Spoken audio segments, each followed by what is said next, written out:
తెలంగాణ ప్రజానికం మొత్తం కూడా జరుపుకునే పండుగ మన యొక్క బోనం. బోనం అంటే భోజనం, దేవుడికి పెట్టేటటువంటి ఒక నైవేద్యాన్ని భోజన రూపంలో చెల్లించుకోవడానికి మొక్కులు ఇవాళ తెలంగాణ రాష్ట్రంలో 50% పైన ఉన్నటువంటి బీసీలకు తీవ్రమైన అన్యాయం జరుగుతుంది. ఆ అన్యాయాన్ని బోనం రూపంలో తెలియజేయడం కోసం ఇవాళ ఆర్ట్స్ కాలేజ్ కేంద్రంగా, ఎందుకంటే ఆర్ట్స్ కాలేజ్ అంటే ఒక ఉద్యమ నినాదం. 2014లో తెలంగాణ రాష్ట్రాన్ని సాధించుకోవడంలో నిరాహార దీక్ష విరమించినటువంటి కేసీఆర్ ని మళ్ళీ దీక్ష కొనసాగించడంలో ప్రముఖ పాత్ర పోషించింది మన యొక్క ఆర్ట్స్ కాలేజ్.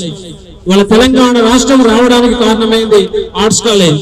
ఆ ఆర్ట్స్ కాలేజ్ కేంద్రంగా బీసీల హక్కులు సాధించుకొని బీసీలకు స్థానిక సంస్థల్లో 42% రిజర్వేషన్లు ఏదైతే ఇస్తామని చెప్పిందో ప్రభుత్వం కామారెడ్డి డిక్లరేషన్ ప్రకారం ఆ హక్కులను సాధించుకోవడం కోసమే దాని గుర్తుగా ఇవాళ ఉద్యమ నినాదంతో ఇలా బోనం అనే కార్యక్రమం నిర్వహిస్తున్నాం ఆర్ట్స్ కాలేజ్ కేంద్రంగా బీసీ విద్యార్థి యొక్క సమైక్య ఆధ్వర్యంలో. కానీ వాళ్ళ 2 లక్షల ఉద్యోగాలు ఇస్తామని చెప్పినటువంటి గవర్నమెంట్ ఒక్క ఉద్యోగం కూడా వరకు ఇచ్చిందంటే ఒక్క ఉద్యోగం కూడా ఇవ్వలేదు.